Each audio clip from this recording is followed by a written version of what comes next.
అబ్బా అమ్మ నాకు చాలా పనులు చెప్పింది, ఇప్పుడు ఏం చేయను? చెల్లి దొరికింది బకారా.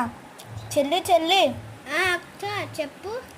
ఎప్పుడైనా ఈ డాన్సింగ్ నిల్చోనా? మంచి ఆడుతూ పాడుతూ పనులు చేయి, బాగా లైక్స్ వస్తాయి. సరే అక్క. ఇదిగో చీపురి. ఆడుతూ పాడుతూ పని చేస్తుంటే ఉలుపు సలుపు ఉంటదే. వెళ్ళి ఆ గిన్నెలు తోము.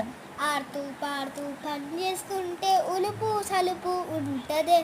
ఆడుతూ పాడుతూ పని చేస్తుంటే. వెళ్ళి ఆ గిన్నెలు తోము. సరే అక్క. ఆడుతూ పాడుతూ పని చేస్తుంటే ఉలుపు సలుపు ఉంటదే. ఆడుతూ పాడుతూ పని చేస్తుంటే ఉలుపు సలుపు ఉంటదే. ఆడుతూ పాడుతూ వెళ్ళి ఆ బుజ్జులుపు. సరే అక్క. ఆడుతూ పాడుతూ పని చేస్తుంటే ఉలుపు సలుపు ఉంటదే. ఆడుతూ పాడుతూ పని చేస్తుంటే ఉలుపు సలుపు. చెల్లి అయిపోయింది. సరే అక్క.